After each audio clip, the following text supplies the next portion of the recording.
Christmas Eve, 2025. The tree in my daughter's living room stood 9 feet tall, wrapped in gold lights that probably cost more than the first truck I ever owned. 27 guests, champagne at $200 a bottle. My son-in-law Damon raised his glass and smiled like a man who believed he owned the world. Then he grabbed my daughter's arm. "Get him out of my house," he said. "He's a freeloader." The room went quiet. You could hear the heating system kick on. I was standing 3 steps from the fireplace, holding a plate I hadn't even touched. I had helped finance that house, indirectly. I had invested $7 million into the company that paid for it. But I said nothing. I put the plate down, picked up my coat, looked him in the imahachi. "Merry Christmas, Damon." Snow was falling when I walked out, 26 degrees. No one followed. 2 weeks later, the board summoned him. "Welcome to Final Act Revenge, ladies and gentlemen. Please note, this story contains fictionalized elements created for educational and entertainment purposes. Tell me where you're watching from tonight, and what time it is where you are. And don't forget to take care of your health. Drink some water while you listen, because that Christmas dinner wasn't the night I lost my dignity. It was the night he misjudged it. I should tell you who I am before you decide whether I deserved that word he used. My name is Elias Drinkwater, 69 years old. Born in Cheyenne, Wyoming, raised between oil fields and cattle fences.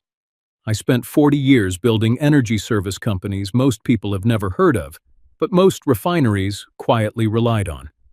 I was never flashy, never loud. I believed in steady numbers, steady hands, and contracts that outlived handshakes. In 2016, I sold my firm for $38.7 million. Not because I was tired, because the market was turning, and I had learned a long time ago that pride ruins timing.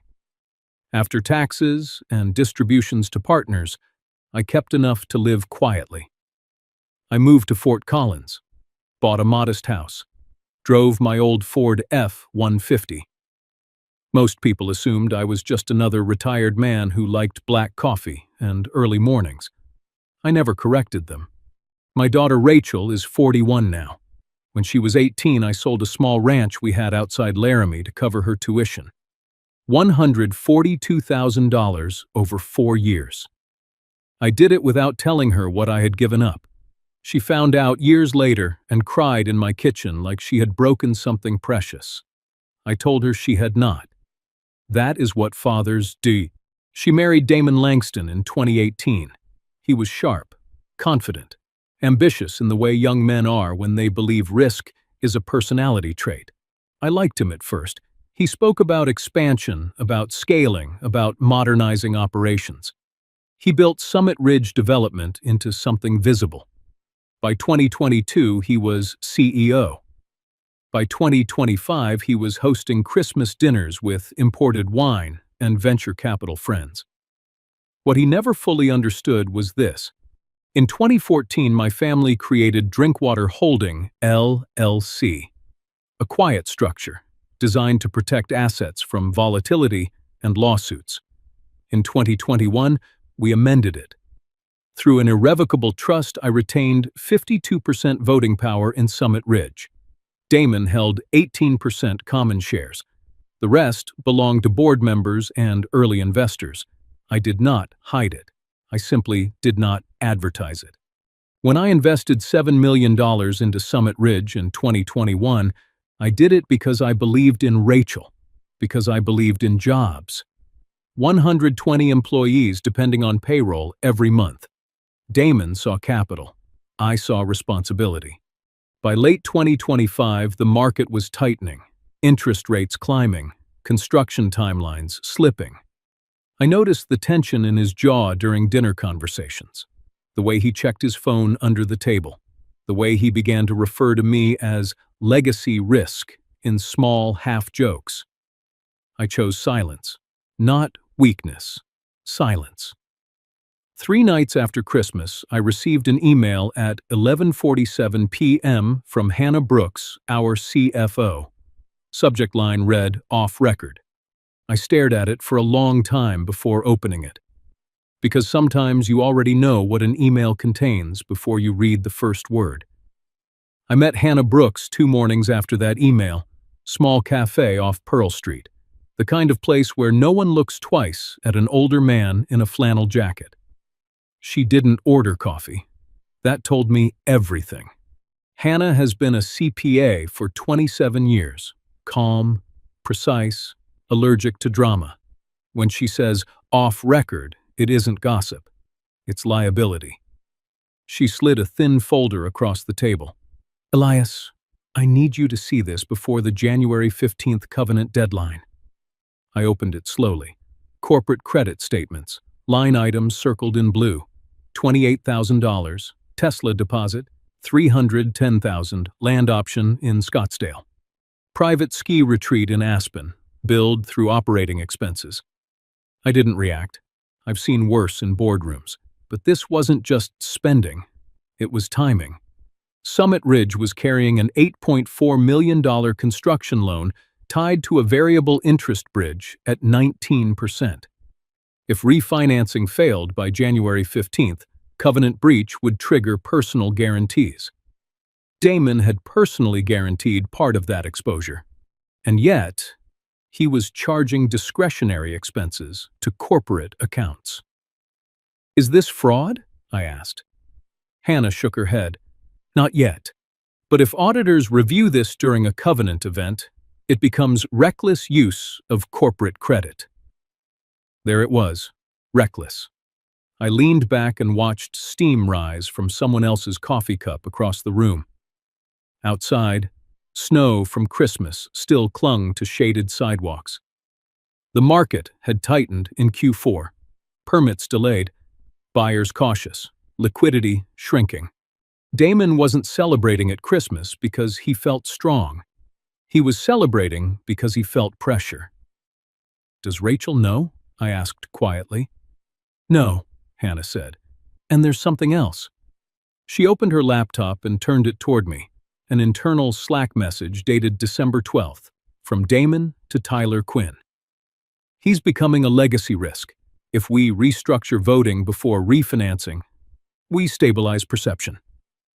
I read that sentence twice. Legacy risk. Not father-in-law. Not investor. Risk. Hannah continued. "There's a draft amendment circulating. It proposes reducing Drinkwater Holding voting weight under modernization language." My fingers rested on the edge of the table. "Has it been filed?" "Not yet.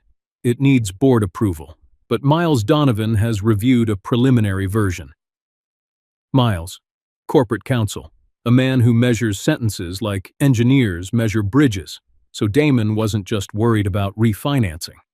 He was preparing to shift power quietly before January 15th. I closed the folder. "Is payroll safe?" I asked. "For now. Burn rate is $480,000 per month. If refinancing fails, layoffs begin within 60 days. 120 families. That number stayed with me longer than the Tesla. I walked out of the cafe and felt the cold bite through my coat. Not anger. Not yet. Calculation.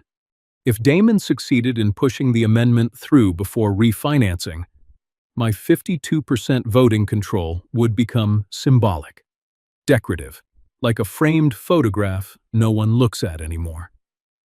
That evening, Rachel called. Her voice sounded tired. "Dad, Damon says you've been questioning financial decisions behind his back." "I met with the CFO," I replied. "That makes it look like you don't trust him." Trust. Interesting word. "I trust numbers," I said gently. "They don't get offended." There was a pause on the line. Then she said something that settled heavy in my chest. "He thinks you're trying to undermine him before the refinance." Undermine. I looked at the file Hannah had given me, at the Slack message, at the amendment draft attached in the second email she forwarded later that night. Title read, Board restructure proposal confidential. And that was the moment I understood something Damon did not. He wasn't preparing to remove me from Christmas dinner. He was preparing to remove me from the company. The week after that cafe meeting moved slowly, like ice cracking under weight you can't see yet. Damon called an executive session on January 3rd. I was not invited. That, in itself, was a message. Summit Ridge had always been structured around transparency, monthly board packets, open forecasts, shared liquidity reports. I helped design that governance model in 2021 when I invested capital. It was deliberate, so no single ego could steer the company off a cliff. Now, meetings were happening without me. Hannah sent a short note that evening. They're discussing modernization of voting thresholds. Modernization, a polite word for dilution. 2 days later, Rachel came by my house in Fort Collins. She didn't sit down at first. She stood near the window, arms folded, staring at the snow piling against the fence. "Dad," she said carefully, "Damon thinks you're creating uncertainty ahead of refinancing." "I asked for numbers," I replied. "He says you're escalating internal tension." I looked at her. She looked tired, but defensive. That's the posture of someone trying to protect two worlds at once. "Rachel," I said softly, "do you know what the bridge loan interest is right now?" She hesitated.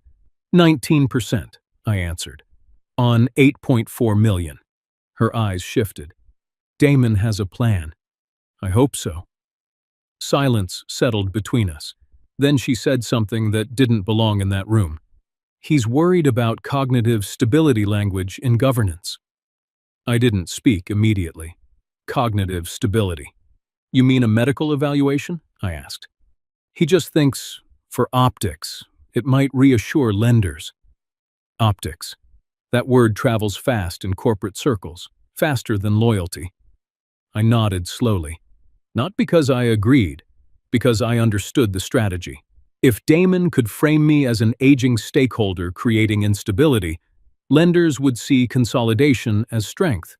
Remove legacy noise, simplify command structure, stabilize perception before covenant review.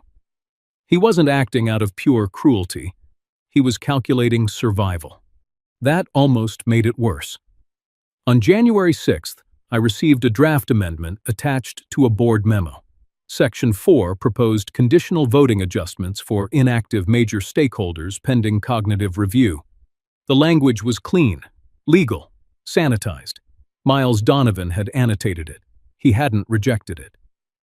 That night I drove past Summit Ridge headquarters, lights still on in the top-floor office. Damon's silhouette moved across the glass wall. He wasn't celebrating. He was pacing. The next morning, Tyler Quinn called me. "I'm not picking sides," he said quickly, "but you should know. Damon thinks if refinancing fails and lenders see internal conflict, they'll tighten covenants further." "Is he right?" I asked. "Maybe," Tyler admitted. "We're burning $480,000 a month. If capital markets freeze for another quarter, layoffs start." There it was again. 120 employees. Damon was cornered. Cornered men don't whisper. They strike first. Later that afternoon, Rachel sent me a formal email. Subject line, "Wellness Evaluation Discussion." The tone was professional, almost scripted. She wasn't writing as my daughter. She was writing as the CEO's wife. I closed my laptop and sat in the quiet of my living room. The framed photo of Rachel at her college graduation rested on the mantel. I had paid every tuition invoice without once telling her the ranch was gone. Now I was a governance liability. I called Miles Donovan that evening. He answered on the third ring. "Elias," he said evenly, "before you react, you should know something." I waited. "The amendment cannot pass without your voting bloc." I felt the first real shift in the ground beneath all this. Damon believed I only held 18%. He never read the 2021 Trust Amendment closely, and if he kept pushing forward under that assumption, he was walking into a room where the numbers would not favor him. After I hung up with Miles Donovan, I didn't feel victorious. I felt tired. There's a difference. Knowing you hold 52% voting power doesn't warm an empty house. It doesn't answer when your daughter chooses silence. It doesn't erase the word freeloader echoing in a room full of people you once mentored. On January 7th, I drove back to Boulder. Not to confront Damon. Not yet. I checked into a modest motel off Highway 36. $89 a night. Thin walls, faded carpet, a place where no one recognizes last names. I set the small brass nameplate on the desk beside the bed. Chairman, Elias Drinkwater. It had been in a storage box in my garage for years. I never liked displaying titles. They attract noise. But that evening, I placed it where I could see it, not as a threat, as a reminder. Hannah called around 9 p.m. "They've excluded you from the quarterly forecast call," she said quietly. "Damon told the team you prefer to step back." I almost smiled. Did I? No. Then document that. She hesitated before speaking again. There's more. The bridge lender requested updated liquidity projections. Damon adjusted forward sales assumptions upward. Based on contracts? I asked. Based on optimism. Optimism doesn't satisfy covenants. After I hung up, I opened the payroll sheet Hannah had sent earlier. 120 names, project managers, field supervisors, administrative staff, families tied to monthly deposits. I remembered standing in similar rooms decades ago, explaining downturns to men who had mortgages and children. I swore back then I would never gamble payroll to protect ego. The next morning, Rachel texted, "Dad, can we talk?" We met at a small park near her house, snow melting into muddy patches. She didn't wear gloves. Her hands were red from the cold. "He thinks you're maneuvering," she said softly. "I am reviewing numbers." "He believes you want control. I want stability." She looked at me the way daughters look at fathers when they're afraid to see the answer. "He says if refinancing fails and lenders detect governance conflict, they'll tighten restrictions. He's trying to prevent that." I studied her face.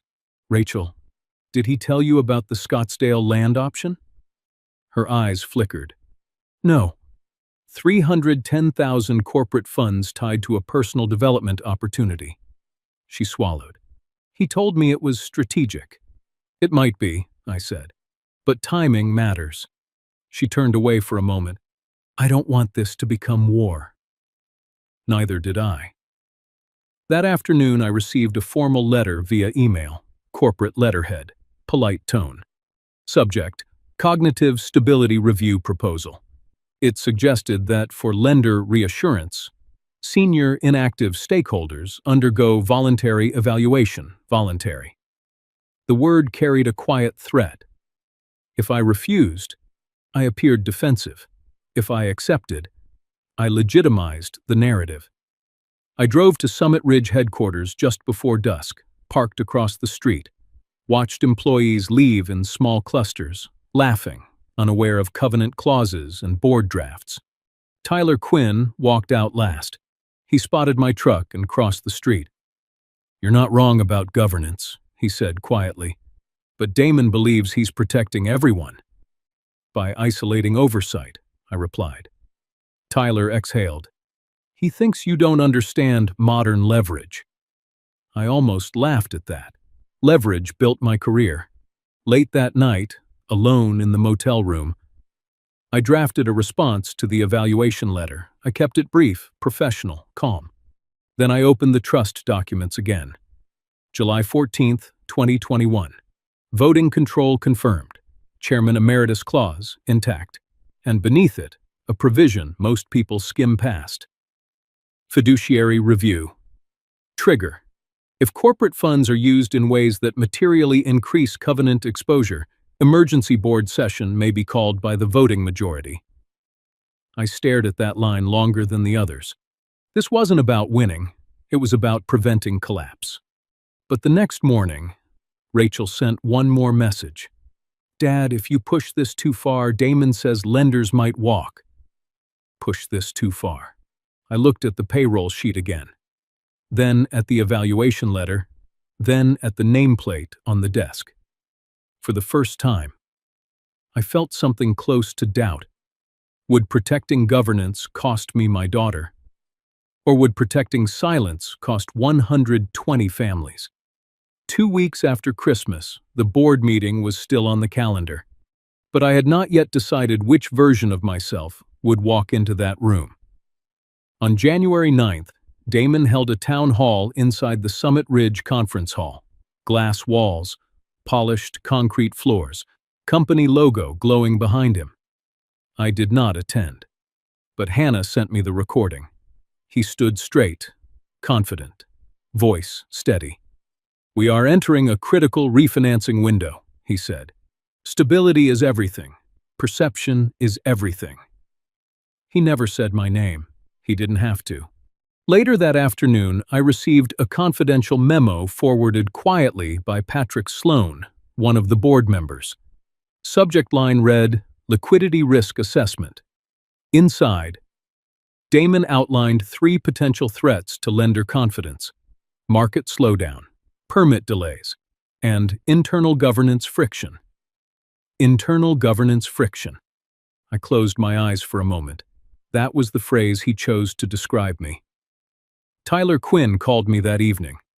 "You should hear it from me," he said. "Damon believes if the lender sees instability, they'll tighten covenants further, maybe demand additional collateral." "Is that accurate?" I asked. "It's possible," Tyler admitted. "Rates are high, credit is tight, nobody wants surprises." I leaned back in the motel chair and stared at the ceiling fan. Does he understand that misreporting forward sales assumptions is also a surprise? Tyler hesitated. He's optimistic. "No," I replied quietly. "He's exposed." Silence stretched between us. Finally, Tyler said something that lingered. "He's not trying to destroy you, Elias. He thinks you're about to destroy him." That was the first time someone framed it that way. The next morning, Rachel came by unannounced. She didn't knock hard, just enough. "Dad, can we not escalate this?" Her voice wasn't angry, it was pleading. "I'm not escalating," I said calmly. "I'm reviewing. He says you've spoken with Miles about emergency provisions." "I have." She sat down slowly. "If refinancing fails, if the lender triggers personal guarantees, we lose everything. We, not he, we." I watched her hands tremble slightly as she spoke. "Rachel," I said gently, "did Damon tell you about the covenant breach language tied to corporate credit use?" She shook her head. "He told me you're making the board nervous." I exhaled. "I've been nervous since December." Her eyes lifted to meet mine. "He's working 18-hour days," she whispered. "He's under pressure." I know, and I did. Pressure reshapes people. Some become sharper, some become reckless. That afternoon, I met with Miles Donovan in person. He closed the office door before speaking. "The amendment draft is legally structured," he said, "but it cannot pass without your voting bloc." "I'm aware." He studied me. "If you call an emergency session before refinancing, Damon will argue you triggered lender panic. And if I do nothing, then refinancing proceeds, and if sales projections fail, covenant breach may expose personal guarantees." There it was again. Risk on both sides. As I left Miles's office, I ran into Damon in the hallway. We hadn't spoken face-to-face since Christmas. He stopped walking. "I heard you've been digging," he said. "I've been reading," I replied. His jaw tightened. "You don't understand modern leverage." "I understand leverage very well." He stepped closer. "If this refinance collapses because the board senses division, 120 people pay the price." I held his gaze.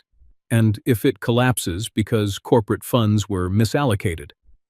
He didn't answer immediately. "I'm protecting the company," he said, finally. "Are you," I asked softly, "or protecting your position?"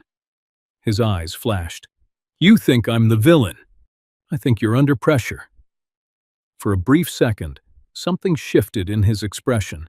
Not anger, fear. Then it hardened again. "If you push this," he said quietly, "you might win the board, but you'll lose your daughter." He walked away before I could respond. That night, I reviewed the trust documents once more. July 14th, 2021. Voting control intact. Chairman clause secure. Fiduciary review provision available. I drafted a notice for emergency session. Then I stopped. Tyler's words echoed. "He thinks you're about to destroy him." Was I? Or was I preventing something worse? The refinancing call with lenders was scheduled for January 15th at 9 a.m. The emergency board session could be called for January 15th at 1 p.m. Same day, same building, two different futures. I placed the notice draft beside the payroll sheet, 120 names, and I realized something Damon had not. He believed I was fighting for authority, but I was preparing to fight for survival. January 15th arrived colder than the forecasts had predicted, thin ice crusting over the parking lot outside Summit Ridge headquarters, the kind of morning where breath lingers in the air just long enough to remind you that time is visible if you look closely. At 9 a.m., Damon led the refinancing call with the lender. I listened in quietly, microphone muted, camera off. He sounded confident, controlled. He walked them through forward sales projections, revised timelines, contingency planning, no hesitation in his tone. If I had not seen the internal adjustments Hannah showed me, I might have believed him entirely. The lender asked measured questions: liquidity buffer, cost controls, governance stability, governance stability. Damon answered smoothly. "Our board is aligned," he said. Aligned. I didn't interrupt. The call ended at 10:12 a.m. No immediate rejection, no immediate approval. Refinancing pending final review. Damon stepped out of the conference room with a visible exhale. Employees in the hallway clapped lightly, relieved. For a moment, he looked like a man who had saved something fragile. I watched from the far end of the corridor. He didn't see me. At 11:45, I sent the notice. Emergency board session, 1 p.m., room 402. Invoked under fiduciary review provision. Miles Donovan replied within 2 minutes. Acknowledged. Patrick Sloan confirmed attendance. Wade Morales responded with a single word. Understood. Linda Carrington forwarded compliance documentation. Hannah wrote only this. Ready. At 12:35, I walked into room 402, carrying a thin leather folder and the small brass nameplate from my motel desk. I placed it on the table without ceremony. Chairman, Elias Drinkwater. Damon entered at 12:58. He looked irritated, not worried. "What is this, Elias?" he asked quietly. "A review," I said. The board settled into their seats, Patrick at the head, Linda beside him, Wade near the window, Hannah with her laptop open, Miles with a legal pad. Damon remained standing for a moment before sitting across from me. I began slowly. "This session is not about pride," I said. "It is about fiduciary responsibility under covenant exposure." Damon leaned back. "With respect, this is unnecessary. Refinancing is progressing." Hannah slid printed statements across the table. Corporate credit charges, dated entries, line items circled. Damon glanced down, then up. "These are strategic expenses." Linda spoke calmly. "Strategic under whose authorization?" Damon hesitated. "As CEO." Patrick folded his hands. "Were these disclosed during covenant risk assessment?" Silence. I opened the trust document and rotated it toward the center of the table. July 14th, 2021 amendment. Voting control clearly stated. 52% under Drinkwater Holding through irrevocable trust. Damon's eyes moved across the page. He blinked once. "That's outdated," he said. "No," Miles answered evenly. "It is binding. The room shifted. Damon looked at me differently now. Not dismissively, not arrogantly, calculating. "You never exercised that control," he said quietly. "Control is not meant to be exercised loudly," I replied. Wade Morales cleared his throat. The amendment draft circulated December 28th would not have passed without Elias's block. Damon's jaw tightened. "You knew," he said to me. "I read." Hannah projected a final slide. Bridge loan exposure, 19% interest, personal guarantee threshold, covenant clause tied to material misuse of corporate funds during refinancing window. Miles summarized succinctly. If lender review identifies discretionary use increasing risk profile, automatic suspension of executive authority pending board vote may be triggered under fiduciary review. Damon's voice dropped. "You're using this to remove me." I held his gaze. "I am using this to protect the company." For a moment the room felt smaller, the air heavier. Damon leaned forward. "If you do this, lenders will see chaos." "Lenders see documentation," I answered. Patrick spoke next. "We will proceed to vote on initiating fiduciary review and temporary executive suspension pending audit." Damon stood abruptly. "You're making a mistake," he said. "You don't understand modern capital pressure." I looked at him carefully. "I understand pressure very well. I also understand consequence." He glanced toward Rachel. She had entered quietly and was standing near the door. I hadn't noticed until then. Her eyes moved between us, uncertain, wounded. "Dad," she whispered. That word carried more weight than any covenant clause. Patrick raised his hand. "Vote." Linda, yes. Wade, yes. Hannah, yes. Patrick, yes. 4.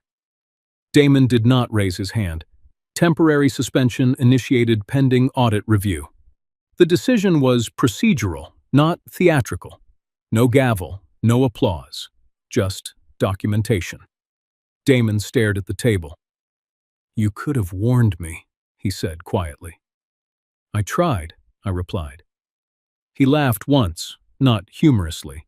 "You didn't want stability. You wanted leverage." "No," I said. "I wanted accountability." He looked up sharply. "If this refinance collapses now, it's on you." I met his eyes without anger. "If it collapses, it will be because numbers did not support optimism." Rachel stepped forward. "Is this necessary?" she asked. I answered honestly. "Yes." The room emptied slowly. Damon remained seated after the others left. He didn't look defeated. He looked exposed. As I picked up the nameplate from the table, he said one last thing. "You think this makes you right?" I paused. "It makes the process right." Outside the window, snow had begun to fall again. But as I walked down the hallway, I realized something Damon did not yet understand. This vote was not the end. It was only the beginning of what the audit might reveal. The vote in room 402 did not echo the way people imagine corporate decisions do. There was no applause, no raised voices, just signatures, timestamps, quiet departures. But outside that room, consequences began moving immediately. By 4 p.m., a company-wide email was drafted by Miles Donovan and approved by the board. Subject line read, "Interim Leadership Update." Damon Langston was placed on temporary executive suspension, pending internal audit review. Operations continuity assured. Payroll protected. That last line mattered most. Payroll protected. 120 families would not wake up to uncertainty the next morning. I should have felt relief. Instead, I felt something heavier. Because at 6:30 that evening, Rachel called. Her voice was not trembling this time. It was steady and colder. "You humiliated him," she said. "I followed process," I replied. "You blindsided him. He had the documents." She exhaled sharply. "He thought you trusted him." Trust again. Rachel, I said carefully, trust does not replace disclosure. There was a long pause. He says you waited for refinancing to finish before striking. I waited until refinancing call concluded, so lender perception remained intact. To him, she said, that's the same thing. We ended the call without resolution. That night, Damon released a short internal statement of his own through Tyler Quinn. It framed the suspension as cooperative review, temporary, technical. He did not admit wrongdoing. He did not apologize. The next morning, the audit team arrived, outside firm, neutral, clinical. They requested documentation on discretionary spending, covenant disclosures, forward sales assumptions. Hannah oversaw file transfers quietly. By noon, whispers were moving through the office. Nothing dramatic, just curiosity. In the early afternoon, Patrick Sloan called me. The lender responded, he said. My pulse slowed slightly. And? They were informed of the governance action. They appreciated transparency. Refinancing review continues. Transparency. Sometimes the simplest strategy. I drove to Summit Ridge around 3 p.m. I did not enter the building. I parked across the street and watched employees leaving for the day. Snow was melting. Patches of asphalt visible again. My phone vibrated. A text from Damon. We need to talk. I considered ignoring it. I didn't. We met in the parking garage beneath the building. Concrete pillars. Fluorescent lights humming overhead. He looked different. Not defeated. Stripped. You could have warned me about the voting structure, he said. I assumed you had read it. I assumed you would never use it. Silence filled the space between us. I wasn't trying to steal anything, he continued. I was trying to keep the company solvent. At 19% interest with discretionary charges, I said quietly, you were gambling with exposure. His jaw tightened. You think I don't know that? I think you were cornered. That landed. For a moment, the anger faded, and something else surfaced. Exhaustion. I've been carrying this alone, he said.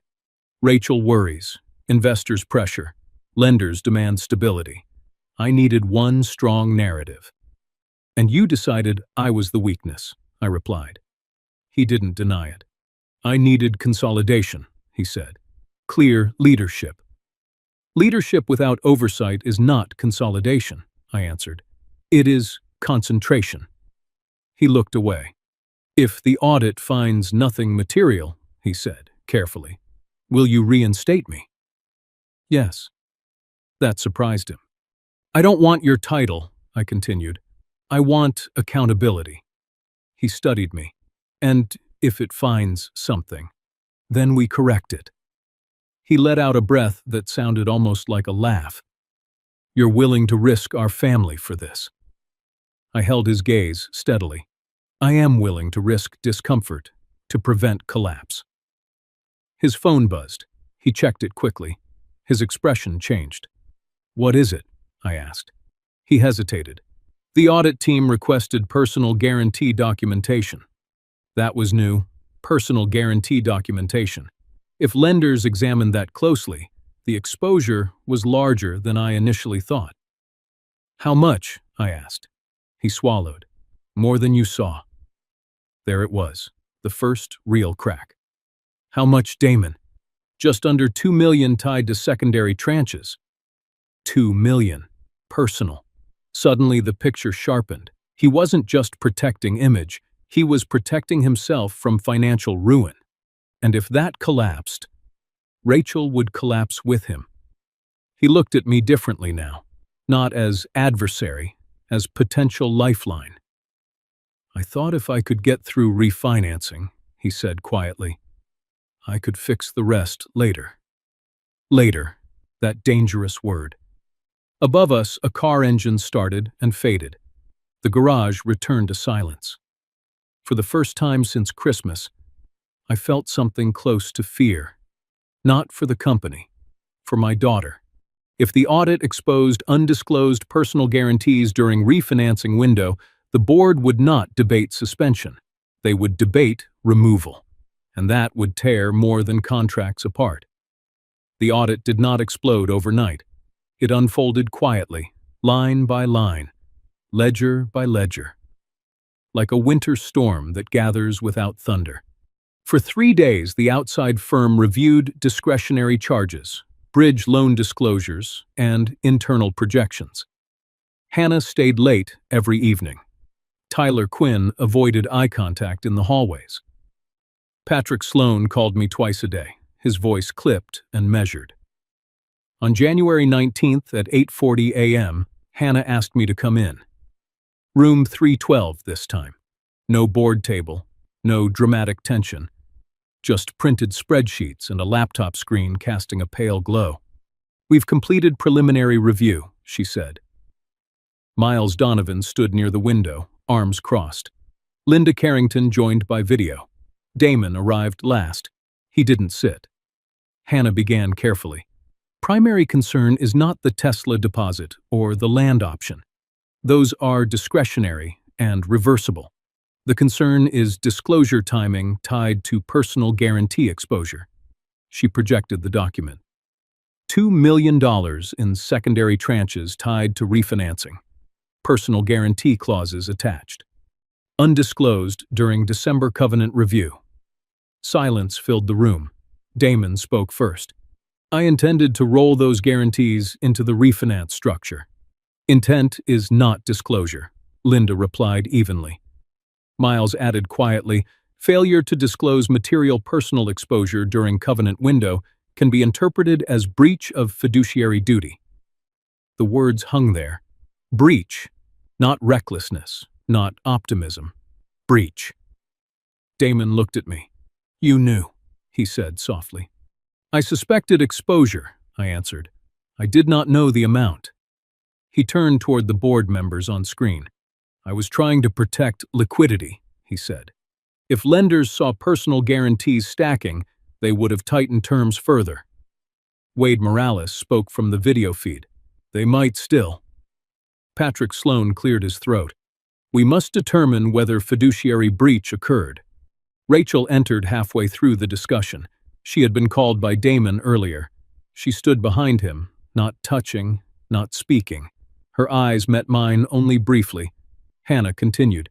"There is no evidence of embezzlement, no diversion of funds outside operational channels. But disclosure timing is problematic." Problematic. Corporate language for dangerous, Miles summarized. Under Drinkwater Holding Trust Amendment Clause, Chairman has authority to recommend executive removal pending full board vote if fiduciary breach is substantiated. There it was again. Authority. Damon turned fully toward me. "Is this what you wanted?" he asked. "No," I said calmly. "What I wanted was transparency before risk compounded." Patrick requested a short recess. Board members muted screens. The room emptied except for Damon and me. He leaned against the table. "You can end this," he said. "You have the votes." "I have influence," I corrected. "You can recommend removal." "Yes." "And you won't." That wasn't a question. Rachel finally spoke. "Dad, if he's removed, refinancing collapses. Investors panic. Employees scatter." I studied her face. Fear layered over loyalty. "I know," I said quietly. Damon's voice lowered. "I miscalculated disclosure timing. I didn't miscalculate intent." "That distinction matters," I replied, "but only if corrected." He looked tired now, not defensive, not arrogant, human. The board reconvened 10 minutes later. Patrick addressed the room. "Based on findings, we must determine corrective action." Linda proposed 3 options: immediate removal, 6-month probation under governance oversight, voluntary resignation. Wade leaned toward probation. "Company stability matters." Hannah nodded. "Operational continuity is critical." Miles looked at me. "As chairman emeritus, you may recommend." The room waited. I looked at Damon. He held my gaze, but not defiantly, almost pleading. I thought of the payroll sheet, of 120 names, of Rachel standing in a parking lot weeks earlier asking me not to escalate. I also thought of covenant clauses and personal guarantees, accountability without annihilation. That was the balance. I recommend probation, I said finally. Executive authority restricted, compensation freeze, mandatory governance oversight, personal exposure disclosed to lender immediately. Patrick nodded slowly. Seconded. Vote proceeded. 4 in favor of probation, 1 abstention. Damon remained CEO under strict conditions. The decision was recorded at 11:22 a.m. No celebration, no victory, just structure. As the meeting concluded, Damon turned toward me. "You could have finished me," he said. "I could have," I replied. "Why didn't you?" "Because this company feeds families, and because destruction is easier than discipline." He nodded once. Rachel exhaled for what felt like the first time all week. But as we left the room, Miles stopped me in the hallway. "There is one more issue," he said quietly. The lender responded to the disclosure update. "And," I asked, "they want a personal liquidity verification within 72 hours. Personal liquidity verification. If Damon failed to satisfy that, probation would not matter. 72 hours. That was the window the lender gave Damon to provide personal liquidity verification, sufficient to support the disclosed guarantees. 72 hours to prove he could carry the weight he had quietly attached to his own name. On January 20th at 8 a.m., we met again in a smaller conference room. No board table this time. Just Damon, Miles Donovan, Hannah Brooks, and me. Rachel waited outside. Damon placed a folder on the table. "I've liquidated non-essential assets," he said. "Tesla sale agreement, pending transfer. Scottsdale land option terminated. Partial recovery of deposit. Investment account statements. Red lines showing withdrawals. Total verified liquidity, 1.3 million. Short by 700,000. Miles adjusted his glasses. "The lender requires full coverage of personal guarantee exposure." Damon leaned back slowly. "I can negotiate terms." Hannah shook her head. "They've tightened language since the governance action. They want certainty." Certainty. The room felt smaller again. I studied the numbers carefully. He had moved fast. He had sold quickly. He had sacrificed visible status. That was not easy for a man like Damon. But it was not enough. He looked at me. "Are you going to step in?" he asked quietly. Rachel's silhouette shifted behind the glass door. I did not answer immediately. "You invested $7 million in Summit Ridge," he continued. "You could cover the difference. Quietly. Stabilize refinancing. Protect everyone." Everyone. Interesting word. "If I cover your guarantee," I said evenly, "what changes?" He swallowed. "I remain CEO. Refinancing proceeds. Audit closes. And governance. I accept oversight. Compensation freeze. Yes. Public acknowledgement of disclosure error." His jaw tightened. Silence stretched. Finally, he nodded. "Yes." Rachel entered at that moment. "Dad," she said softly. There was something different in her tone. Not defense, not accusation. Hope. I looked at Damon. "You humiliated me publicly," I said calmly. "You labeled me a freeloader in a house financed indirectly by my capital."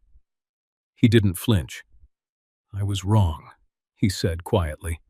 The first apology since Christmas. Not dramatic, not theatrical, just simple. "I misjudged pressure, and I misjudged you." Hannah watched carefully. Miles remained neutral. I opened my leather folder. Inside were documents I had prepared the night before.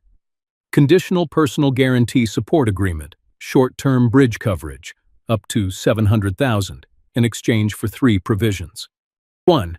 Damon would surrender discretionary spending authority above defined threshold for 6 months. 2. All refinancing negotiations to include mandatory dual signatory governance. 3. Executive Coaching and Financial Ethics Review documented formally.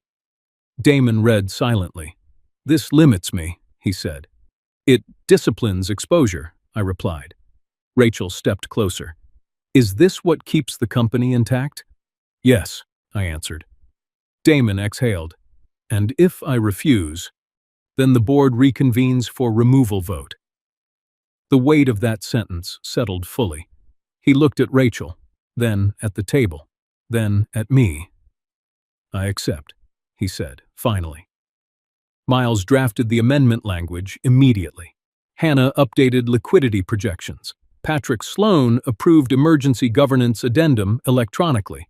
By late afternoon, the lender responded. Refinancing conditionally approved pending final compliance documentation.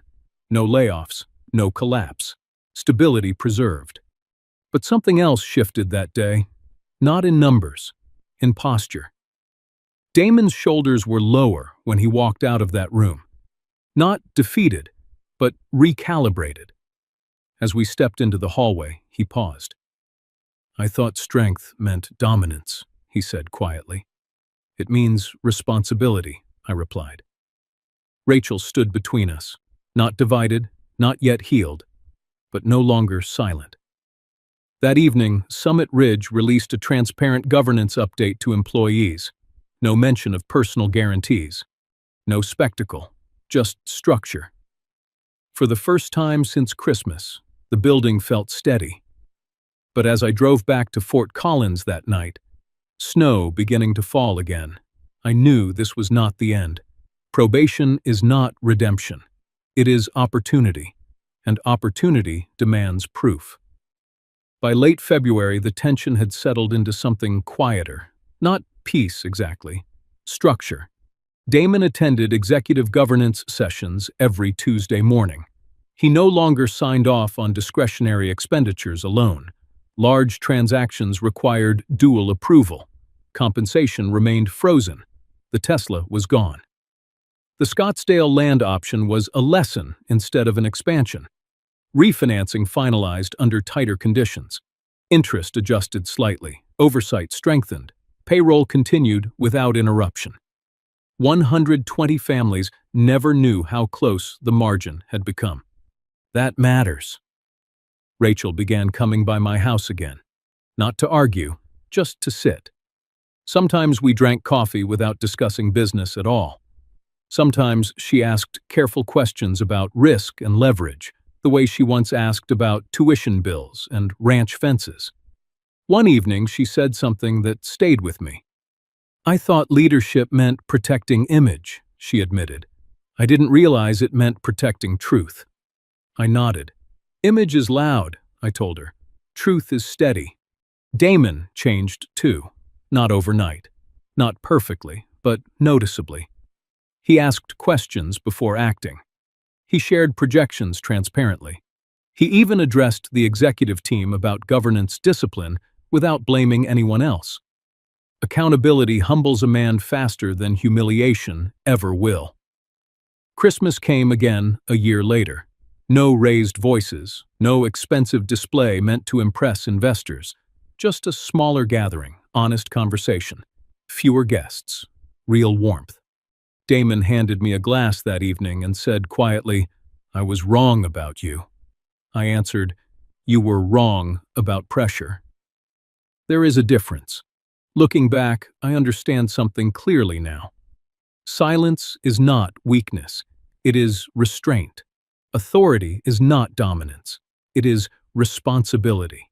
And family is not proven in applause. It is proven in correction without destruction. I could have removed Damon completely. I had the votes. I had the claws. I had the leverage. But removing him would not have healed my daughter. It would not have strengthened governance long term.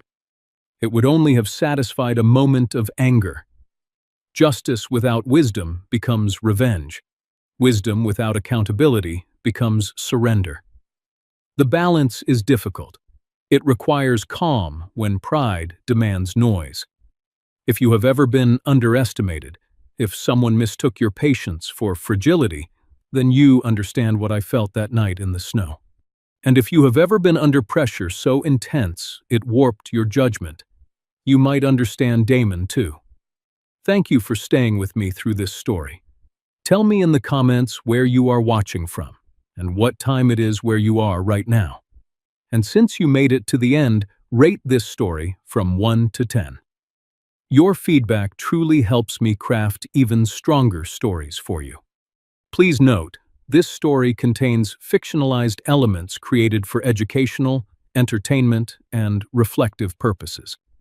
If this story moved you even a little, don't forget to subscribe to Final Act Revenge. Another story is waiting for you on your screen. YouTube believes you'll enjoy it, and I hope you do.